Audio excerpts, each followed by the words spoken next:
नमस्कार, मैं हूं मनीष कुमार झा। आप देख रहे हैं हमारी खास पेशकश नेशनल सिक्योरिटी। आज हमारे साथ हैं डॉक्टर सुधीर मिश्रा, एक प्रतिष्ठित और प्रशंसित भारतीय मिसाइल वैज्ञानिक, एक डिस्टिंग्विश साइंटिस्ट हैं इंडिया के, जो वर्तमान में डीआरडीओ के एडवाइज़र हैं, अध्यक्ष के रूप में कार्यरत हैं और रक्षा मंत्रालय के डीआरडीओ में पूर्व महानिदेशक ब्रह्मोस और ब्रह्मोस एरोस्पेस के सीईओ रह चुके हैं। डॉक्टर मिश्रा ने भारत की रक्षा संरचना को मजबूत करने की महत्वपूर्ण भूमिका निभाई है। उनके दूरदर्शी नेतृत्व ने भारतीय आर्म फोर्सेस की रणनीति आवश्यकताओं की पूर्ति के लिए विश्व की सबसे तीव्र सुपरसोनिक क्रूज मिसाइल ब्रह्मोस के विकास और परिचालन तैतानी को निर्देशित किया है। मैं स्वागत करता हूं हमारे देश के सबसे डिस्टिंग्विश साइंटिस्ट और ब्रह्मोस के पूर्व सीईओ मिश्रा जी का। और मैं ये भी बताना चाहूँगा कि ब्रह्मोस का ऑपरेशन सिंदूर में एक बहुत ही महत्वपूर्ण भूमिका रही है। मैं शुरुआत करना चाहूँगा ये पूछ के कि आज हमारे देश में जो हम मिसाइल की बातें करते हैं, वो जो हमारे कलाम साहब से लेके जो उनकी जो फाउंडेशन से लेके जो आगे बढ़ी है, वो अभी कितनी आगे बढ़ चुकी है, हम कहाँ मिसाइल में पहुँच चुके हैं। Doctor Mishra, to speak on this. नमस्कार मनीष जी तथा आपके सभी श्रोताओं को। मिसाइल के क्षेत्र में मैं शुरुआत में ही आपको ये बताना चाहता हूँ कि आज भारत इस स्थिति में है कि किसी भी प्रकार की, कैसी भी, कहीं भी इस्तेमाल करी जाने वाली, मेरा मतलब है किसी भी प्लेटफॉर्म से उपयोग में लाने वाली मिसाइल को हम डेवलप और प्रोड्यूस कर सकते हैं। ये एक बहुत बड़ी उपलब्धि है।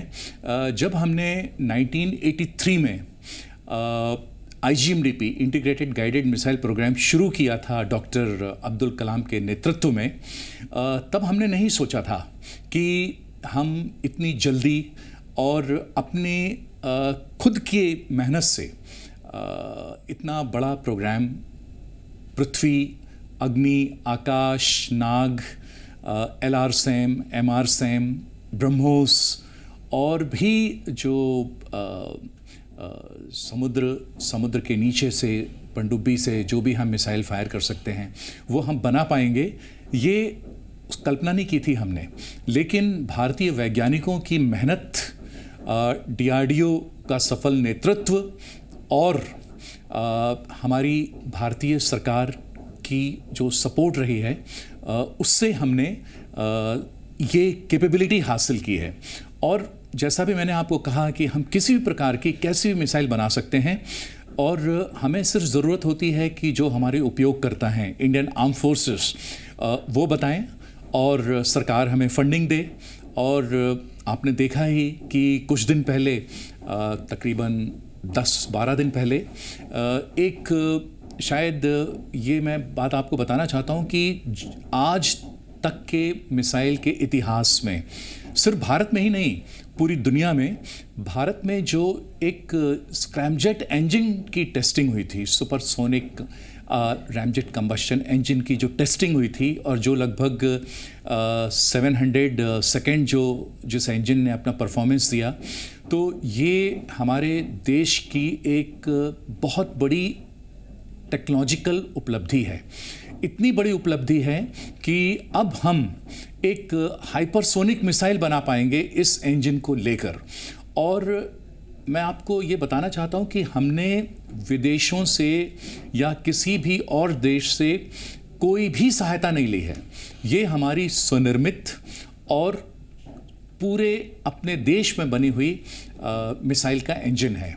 तो जब ये मिसाइल बनेगी तो पूरी दुनिया में तहलका मच जाएगा। इतना मैं जरूर आपको, आपके श्रोताओं को विश्वास दिलाना चाहता हूँ। डॉक्टर मिश्रा, आपने बहुत एक अहम बात बताई। आपने सबसे पहले ये बताया कि एक इंडिजिनस डेवलपमेंट जो रैमजेट इंजन है, जो कि बहुत कॉम्प्लेक्स टेक्नोलॉजी है, हम उसमें मास्टरी हासिल कर चुके हैं। मैं ये भी समझना चाहूँगा, जो ब्रह्मोस की जो प्रिसीजन है, जो मिसाइल में जो हमने क्षमता हासिल की है, और हम इंटीग्रेटेड मिसाइल प्रोग्राम में इतनी आगे बढ़े हैं, इन चीज़ों को हम अपने बाकी सिस्टम्स और प्रोजेक्ट में रिपीट नहीं कर पाए रिलेटिवली।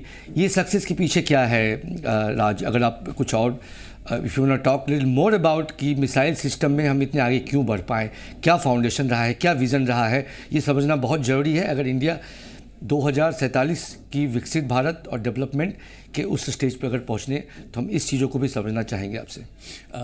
मिसाइल के क्षेत्र में डीआरडीओ और भारत के आगे बढ़ने का जो प्रमुख कारण है वो है एक सफल नेतृत्व। Doctor Abdul Kalam, doctor Saraswat, doctor Sivathanu Pillai, doctor Prahlada और डॉक्टर आर.एन. अग्रवाल और डॉक्टर अविनाश चंद्र और ऐसे बहुत सारे वैज्ञानिक हुए हैं जिन्होंने हमें यह क्षमता प्रदान करने में एक बहुत अहम भूमिका निभाई है। उसके अलावा जो भारत की सरकार ने इस नेतृत्व और डीआरडी के ऊपर जो अपना विश्वास व्यक्त किया है, तो दूसरा कारण तो वो था। और तीसरा जो कारण था वो ये था कि जो हमारी मिसाइल लेबोरेटरीज हैं उसके अंदर जो एक काम करने की स्वतंत्रता है, जो ऑटोनॉमी की बात बोलते हैं कि इंडिपेंडेंस साइंटिस्ट को दिया जाए, autonomy of thinking, freedom to work, और जो हमारी लैब्स हैं, मिसाइल लैब्स हैं, वो बिल्कुल ओपन डोर लैब्स हैं। ओपन डोर लैब्स हैं यानी कि वहाँ पर कोई भी अपने डोर को बंद करके नहीं रखता है। जब आप फिजिकली डोर को बंद नहीं रखते हैं तो आप अपने मेंटल डोर को भी नहीं बंद रखते हैं। तो ये सब कारण थे जिसमें हमने क्षमता हासिल करी मिसाइल के क्षेत्र में। और जहाँ तक बात है ब्रह्मोस की, तो जैसा कि आप जानते हैं ब्रह्मोस एक इंडिया रशिया का जॉइंट वेंचर है और यह ब्रह्मोस जो है वो भारत में रजिस्टर्ड है और हमारा भारत का मेजॉरिटी स्टेक है इसमें 50.5। और इसके अलावा भारत और रूस के वैज्ञानिक दोनों मिलके अपने अपने कार्यक्षेत्र में सब सिस्टम डेवलप करते हैं और फिर हम उनको इंडिया के अंदर इंटीग्रेट करके और अपने यूजर्स को डिलीवर करते हैं। डॉक्टर मिश्रा, इसमें मैं और पूछना चाहूँगा, आपने बताया ब्रह्मोस की जो क्षमता है वो एक 400 किलोमीटर तक वो जा सकती है।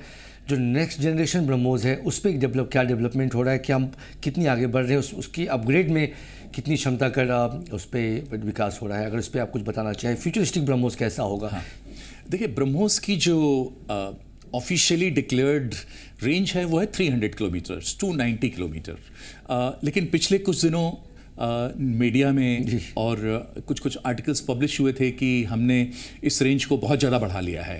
तो ये 400 है, 500 है, 800 है, ये इस बारे में मैं कुछ नहीं कंफर्म कर पाऊँगा। ब्रह्मोस की जो कैपेबिलिटी है, देखिए कैपेबिलिटी होती है रेंज, एक्यूरेसी और उसकी विध्वंसक क्षमता। तो इन तीनों के बारे में जहाँ तक बात आती है तो ब्रह्मोस ने अपना जो एक रोल है वो बहुत अहम तरीके से अदा किया है। और जो नेक्स्ट जनरेशन ब्रह्मोस है, तो देखिए क्या होता है कि एविएशन के क्षेत्र में हम जो पहला बनाते हैं तो उसको हम जैसे ब्रह्मोस मार्क 1 बोल दिया, फिर जब हमने कुछ रेंज बढ़ाई तो ब्रह्मोस मार्क 2 बोल दिया, मार्क 3 बोल दिया, मार्क 4 बोल दिया। और जैसे हम अभी ब्रह्मोस NG बना रहे हैं नेक्स्ट जनरेशन। मैं उसी की बात, अगर उस पर कुछ आप बोलना चाहें तो जो ब्रह्मोस की जो कैपेबिलिटीज़ हैं वो लगातार बढ़ती रही हैं पिछले 15 सालों में। देखिए कैपेबिलिटी हमने बढ़ाई रेंज, एक्यूरेसी और डिस्ट्रक्टिव कैपेबिलिटी में। उसके बाद हमने अलग अलग प्लेटफॉर्म पर इसको डेवलप किया है। तो सबसे पहले तो हमने इसको शिपबोर्न किया था, फिर हमने इसको सबमरीन लॉन्च बनाया, फिर उसके बाद हमने इसको एयरक्राफ्ट से लॉन्च करने की कैपेबिलिटी डेवलप की, और इस बीच में हमने लैंड टू लैंड भी कैपेबिलिटी डेवलप करी है। तो ये जो कैपेबिलिटीज़ डेवलप हुई हैं इनके पीछे बहुत मेहनत है। और अब हम जो है वो ब्रह्मोस NG की बात कर रहे हैं। ब्रह्मोस NG की बात इसलिए कर रहे हैं क्योंकि हमने ये जो आज की जो ब्रह्मोस है इसमें हमने 1990s की टेक्नोलॉजी लगाई हुई है। वैसे क्या होता है कि डिफेंस के क्षेत्र में हम हमेशा कुछ ना कुछ जो उसके सबसिस्टम्स होते हैं उनको बदलते रहते हैं, हमेशा अप टू डेट रखते हैं, लेकिन एक सीमा होती है उसको अपडेट रखने की। और अब हमने ये देखा कि ब्रह्मोस की जो 300 किलोमीटर की क्षमता है वो हम एक ब्रह्मोस NG के रूप में भी हासिल कर सकते हैं। ब्रह्मोस NG इसलिए क्योंकि ब्रह्मोस NG का वेट कम होगा, लगभग 1200 किलोग्राम। इसकी जो लेंथ है, डायमीटर, ये भी कम होगा। तो इसका फ़ायदा ये होगा कि हम एक अवेलेबल स्पेस में और भी ज़्यादा ब्रह्मोस को पैक कर सकते हैं। ब्रह्मोस एनजी का मतलब ये है कि ये वेट में कम होगा, इसकी मारक क्षमता ज़्यादा होगी और ये डिस्टेंस जो दूरी है वो बढ़ेगा। ये हम नहीं बता सकते हैं कि कितना बढ़ेगा, बट ये 400 की बात हो रही है, शायद हो उससे ऊपर की बात। तो मैं आपसे ये पूछना चाहूँगा कि ब्रह्मोस को हम एक ऑफ कोर्स एक ऑफेंसिव अटैक मिसाइल है, बट एक एयर डिफेंस का भी क्रूशियल पार्ट है। हम एक और जो गवर्नमेंट की एक की प्रोजेक्ट है उस पर चर्चा करना चाहेंगे। बहुत फ्यूचरिस्टिक है, ये बेस्ड है हमारे क्रेडिबिलिटी पे जो मिसाइल पे हमने हासिल की कि हम नेक्स्ट जनरेशन फ्यूचरिस्टिक में कितना आगे बढ़ें। इसमें आता है कुशा का नाम, जिसने प्राइम मिनिस्टर ने भी बात की है कि एक सुदर्शन चक्र का वो पार्ट होगा। ये कुशा क्या है, उस पर क्या आप बताना चाहेंगे? क्या ये गेम चेंजर होगा इंडियन मिसाइल सिस्टम में? जो आपने बात करी है, इसको बेसिकली इजरायली आयरन डोम कहते हैं और जो ट्रंप हैं तो वो इसको गोल्ड डोम बोल रहे हैं। अब क्या होता है कि जो एयर डिफेंस होता है उसके ना लेयर्स होते हैं।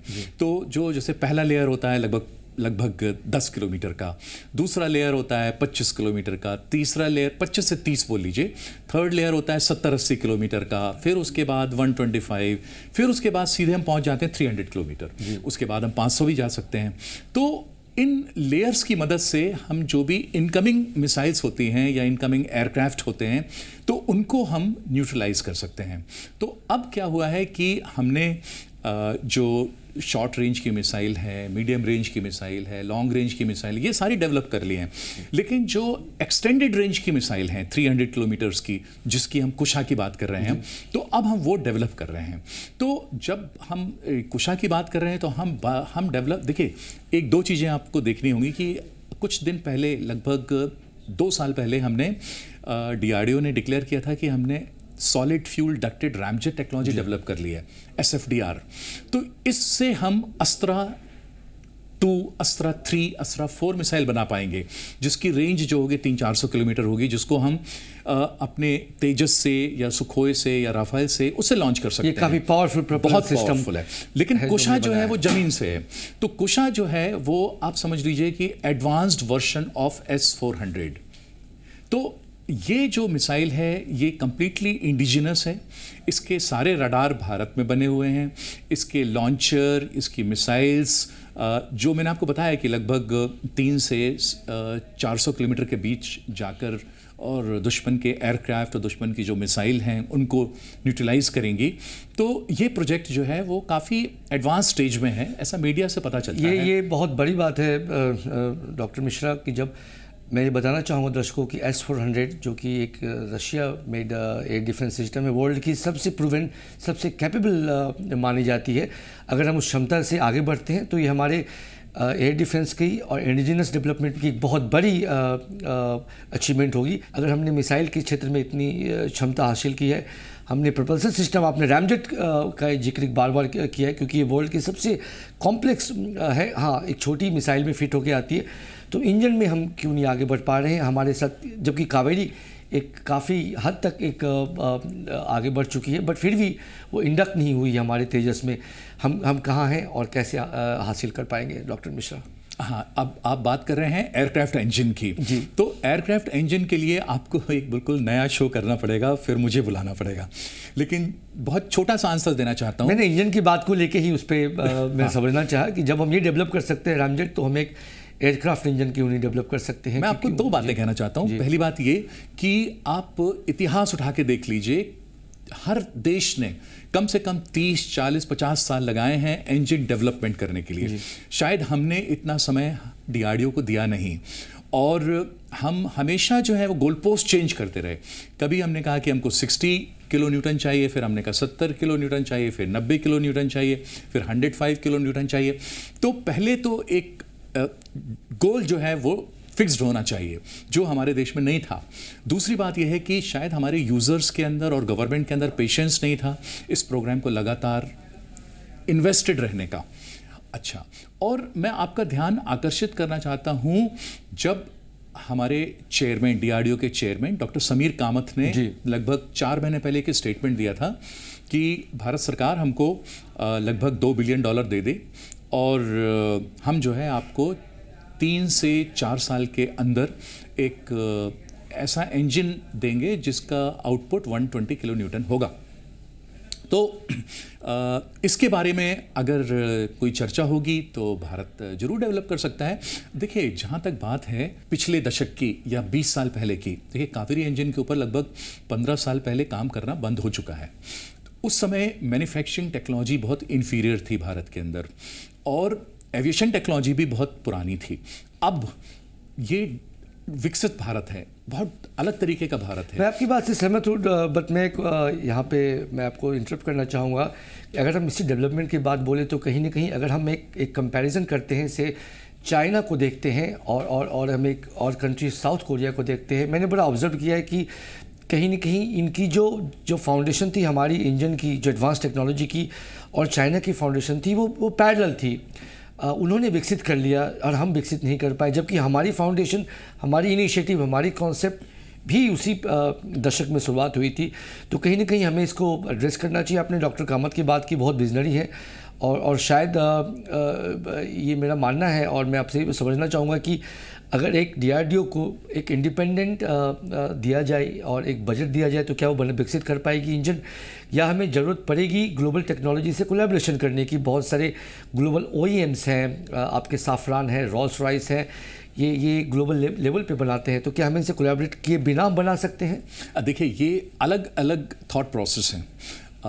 जब डॉक्टर समीर कामत ने ये स्टेटमेंट दिया तो उन्होंने कहा कि हम इतने कैपेबल हैं कि हम इंडिजिनसली ही इसको डेवलप कर सकते हैं। अच्छा, अब लेकिन अगर यूज़र्स कहते हैं कि नहीं, हमको जो है एक जॉइंट वेंचर चाहिए, या गवर्नमेंट का ऐसा सोचना है कि जॉइंट वेंचर चाहिए, तो हम जॉइंट वेंचर से कर सकते हैं।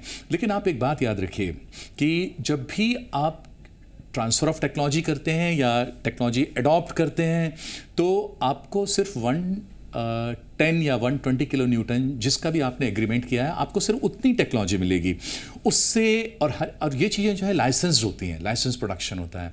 और रिवर्स इंजीनियरिंग की जो एक कहना चाहिए अपॉर्चुनिटी होती है वो बहुत कम होती है जी। चूँकि जब भी आप सब सिस्टम खरीदेंगे तो पैक कंडीशन में आएगा जी। और आपने कॉन्ट्रैक्ट साइन किए होंगे कि आप इसको रिवर्स इंजीनियर नहीं करेंगे और इंटेलेक्चुअल प्रॉपर्टी राइट्स को एक रिस्पेक्ट देंगे, तो वो काफ़ी मुश्किल हो जाता है।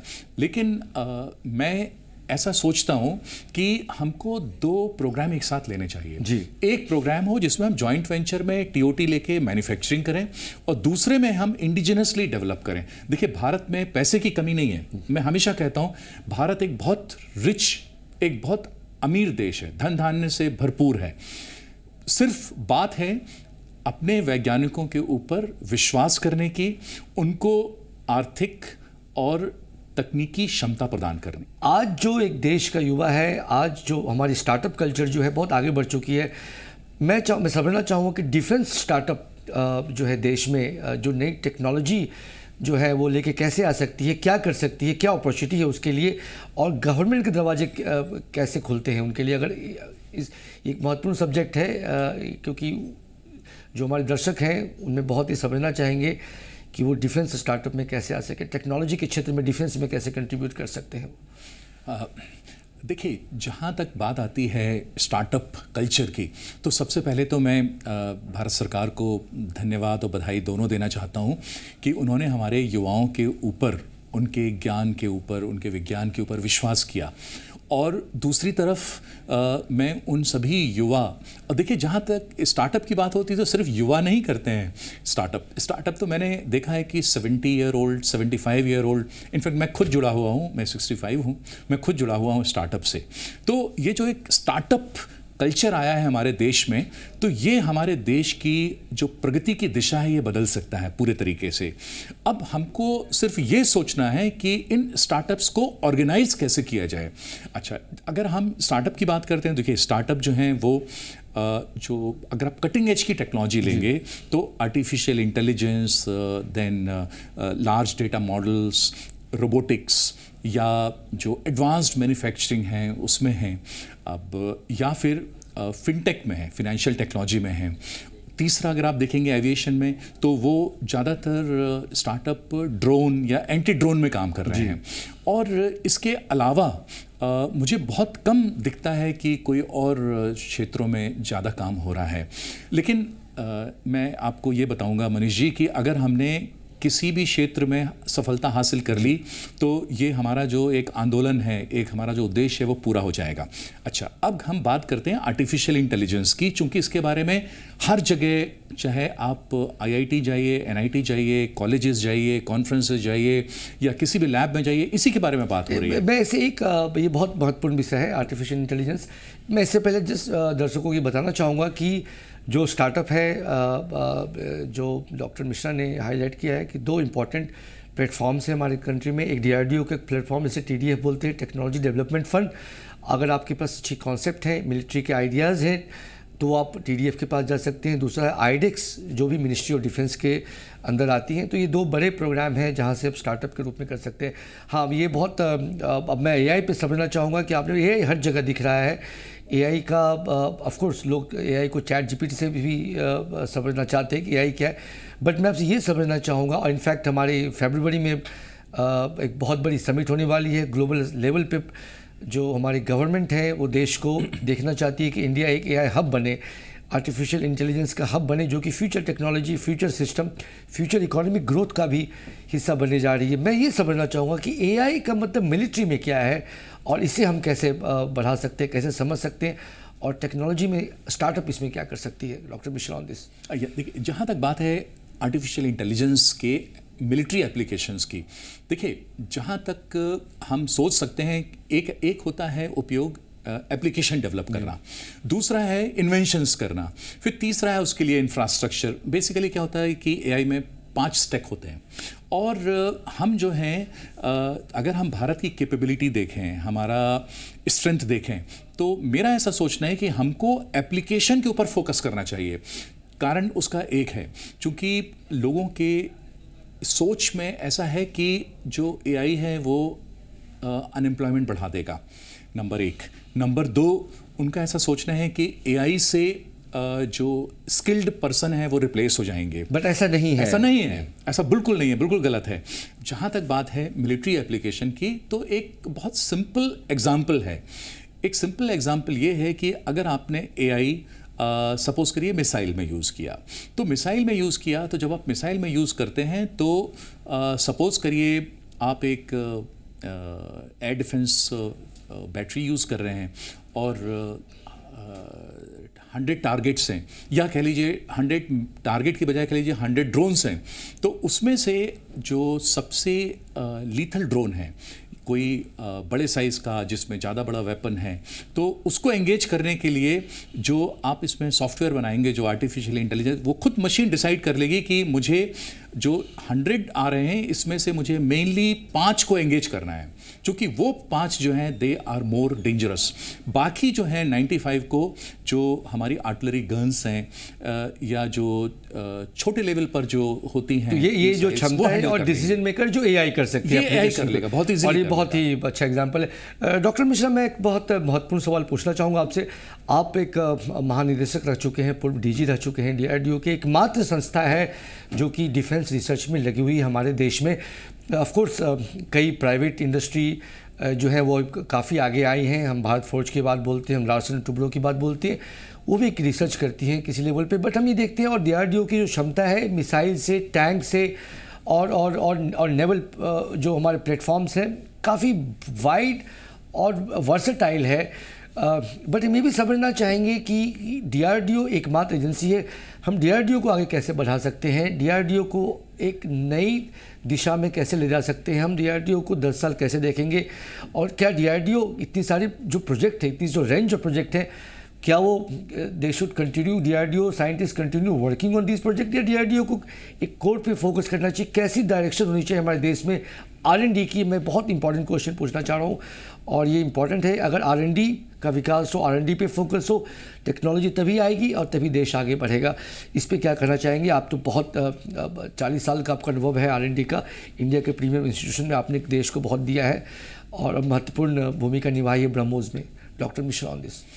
देखिए, सबसे पहले मैं आपको एक बात बताना चाहूँगा कि DRDO is doing fantastic job, बहुत बढ़िया काम कर रहा है।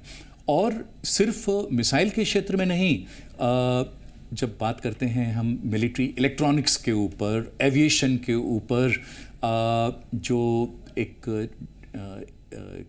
लाइफ साइंसेस के ऊपर, जो जितने भी ये हमारी आर्टिलरी सिस्टम्स हैं इनके ऊपर, और इनके लिए जो जो टेक्नोलॉजी जाती है, जहाँ तक बात है नेवल सिस्टम्स की, उन पे भी काम कर रहे हैं। जहाँ तक बात है सबमरीन के डेवलपमेंट की, उस पे भी बात कर रहे हैं।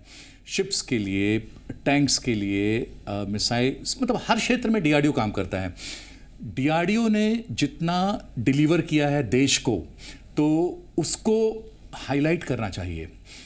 और जहाँ तक बात है कि DRDO के प्रोजेक्ट डिले होते हैं, उसके ऊपर DRDO ने काफ़ी क्लैरिफिकेशंस इशू किए हुए हैं कि जो टाइमलाइन थी बहुत टाइट थी, या टेक्नोलॉजी अवेलेबल नहीं थी, या कुछ फंडिंग का इशू हुआ, वो सब चीज़ें हैं। उन सबको हमको एक अलग तरीके से देखना चाहिए।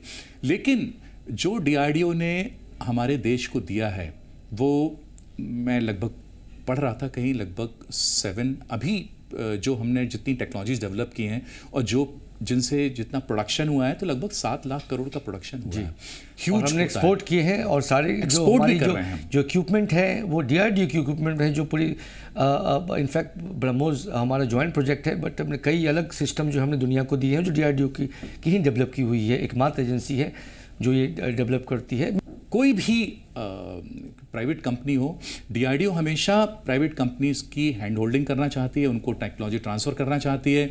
DRDO हमेशा जो हमारे एकेडमिक इंस्टीट्यूशंस हैं उनमें सेंटर ऑफ एक्सीलेंस बना के, उनके साथ काम करके, और नए नए प्रोडक्ट, नई नई टेक्नोलॉजीज़ देना चाहती है देश को।